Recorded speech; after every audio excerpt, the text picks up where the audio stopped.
आजादी नहीं आई, क्योंकि स्वतंत्रता का मतलब है अपने तंत्र में जीना, आजादी का मतलब है अपनी व्यवस्थाओं में जीना। स्वदेश माने अपने देश की व्यवस्थाओं में जीना, अपने तंत्र की व्यवस्थाओं में जीना, तब हम स्वतंत्रता की बात कर सकते हैं। लेकिन आजादी के 60 साल के बाद तो एक भी तंत्र ऐसा बना नहीं इस देश में जो अपना हो। जिस संसद से कानून पारित होते हैं वो संसद अंग्रेजों की बनाई हुई है, वो अपनी कहां।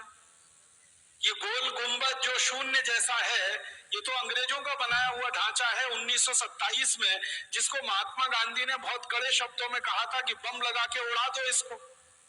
गांधी जी के शब्द हैं ये। संसद को उड़ा दो, राष्ट्रपति भवन को उड़ा दो, क्योंकि वो वायसराय का घर हुआ करता था, गुलामी का प्रतीक है।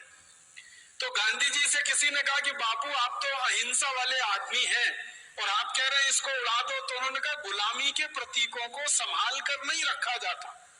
कोई देश दुनिया में ऐसा नहीं है जो अपनी गुलामी के दौर के प्रतीकों को साज कर, संवार कर, धोकर और पोंछ कर रखता। हमने रखा हुआ है। हमारा तंत्र जो संसद हमने बनाई है, दुर्भाग्य से जिसको हम संसदीय लोकतंत्र कहते हैं, ये तो अंग्रेजों का सिस्टम है पूरा का पूरा, जिसको इंग्लैंड में वेस्टमिनिस्टर सिस्टम कहा जाता है, उसको हमने दुर्भाग्य से पार्लियामेंट्री डेमोक्रेटिक सिस्टम कहना शुरू कर दिया, जो कहीं से भी पार्लियामेंट्री नहीं है और कहीं भी डेमोक्रेटिक नहीं। आजादी आई नहीं है, स्वतंत्रता मिली नहीं है। बस इतनी ही स्वतंत्रता और आजादी है जो मैं आपसे कह रहा था कि पहले गोरे अंग्रेजों का शासन चलता था, अब काले अंग्रेजों का शासन चलता है।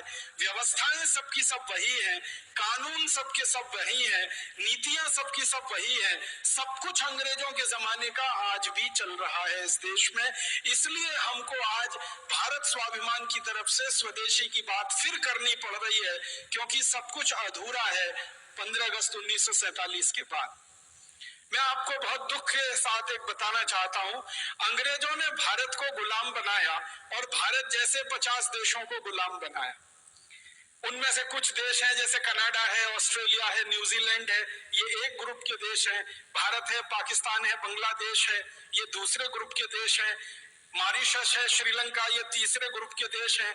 ये ग्रुपिंग किस तरह की है? अंग्रेजों ने 3 तरह के देश गुलाम बना के रखे थे। एक देश को अंग्रेज कहा करते थे सेल्फ गवर्निंग कॉलोनीज।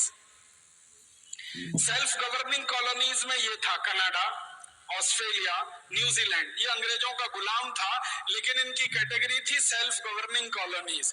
माने वो देश कुछ कुछ अपने हित के कानून खुद भी बना सकते थे, लेकिन ज्यादा कानून अंग्रेज बनाते थे। दूसरे ग्रुप में श्रीलंका, मॉरिशस जैसे देश थे जिनको क्राउन कॉलोनीज कहा जाता था उस जमाने में। क्राउन कॉलोनीज में श्रीलंका था, मॉरिशस था, ये सूरीनाम वगैरह ये देश थे। और तीसरा था डिपेंडिंग कॉलोनीज, उनमें भारत, पाकिस्तान वगैरह वगैरह थे। डिपेंडिंग कॉलोनीज सबसे खराब गुलामी का ढांचा था, सबसे खराब गुलामी का। उसमें क्या होता था कि आपको अपने हाथों, अपने देश के लिए, अपनी व्यवस्थाओं के लिए कुछ भी करने का अधिकार ही नहीं है। सब कुछ अंग्रेजों के पास है, आप तो उनके पूरे डिपेंडेंट हैं। तो वो हम डिपेंडेंट अंग्रेजों के हो गए क्योंकि हमारे यहाँ गुलामी आ गई और वो हमारी कुछ छोटी मोटी गलतियों से आ गई। ईस्ट इंडिया कंपनी यहाँ व्यापार करने के लिए घुस गई। एक राजा था जहांगीर, उसने आगा न देखा न पीछा, लाइसेंस दे दिया व्यापार करने का। जैसे आजकल हमारे नेता विदेशी कंपनियों को व्यापार करने के लाइसेंस दे देते हैं थोड़े से पूंजी के लालच में कि विदेशी पूंजी आएगी, थोड़ी विदेशी पूंजी आएगी। इन मूर्ख नेताओं को यह नहीं मालूम है कि बाहर के बोतल के दिए हुए खून से कोई मरीज जिंदा नहीं बचता। अगर किसी व्यक्ति का खून बनना बंद हो जाए, अगर किसी देश में पूंजी का उत्पादन होना बंद हो जाए, तो बाहर की पूंजी लाकर किसी देश का विकास नहीं हो सकता।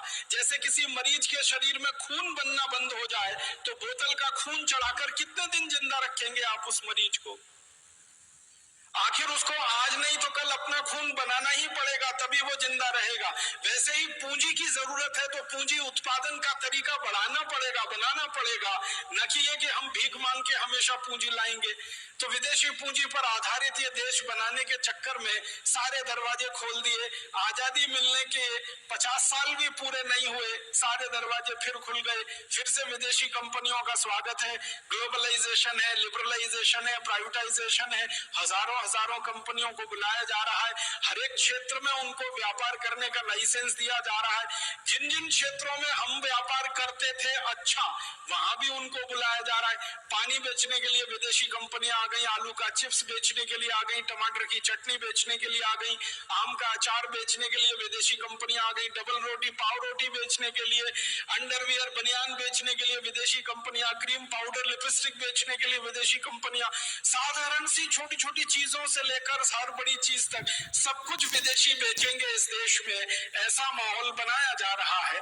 और उसी में जीएम फूड वाली विदेशी कंपनियों के लिए भी लाइसेंस दिए जा रहे हैं और उनको भी यहाँ बुलाया जा रहा है। जिनको बुलाने को दुनिया का कोई देश तैयार नहीं है, उनको भारत सरकारें दरवाजा खोल के बुला रही है, आइए हमारे यहाँ, जो करना है करिए, बस थोड़ा सा हमको पूंजी निवेश की जो जरूरत है उसमें पूर्ति होती रहे, थोड़ा टैक्स मिलता रहे और नेताओं को वाइंडिंग अप चार्जेस मिलते रहे, रिश्वत मिलती रहे, घूस मिलती रहे। हर विदेशी कंपनी के लिए दरवाजा खुला है। ऐसा लगता है कि भारत कोई खैराती धर्मशाला हो गया है जिसमें हर एक के लिए दरवाजा खुला है, सबको बुलने आने की खुली छूट। अभी थोड़े दिन पहले हम जिनको भगा रहे थे भारत छोड़ो, अब उनको बुला रहे हैं वापस आओ। 1942 में महात्मा गांधी का नारा था इस देश में, क्रांतिकारियों का नारा था क्विट इंडिया, छोड़ो भारत। अब हमारे देश के प्रधानमंत्री और मुख्यमंत्रियों का नारा है निट इंडिया, वापस आओ, KNIT, फिर जुड़ जाओ हमारे देश से। तो इतनी बेशर्म हमारे देश में नेतागिरी आई है, क्योंकि मैंने पहले ही कहा कि ये गोरे अंग्रेजों की जगह काले अंग्रेजों ने ले ली है। दिल दिमाग उनका वैसे ही चलता है जैसे अंग्रेजों का चलता था। आज हमारा देश दुर्भाग्य से पूरा का पूरा खतरे में है, क्योंकि ऐसे नेता देश में कुर्सी पर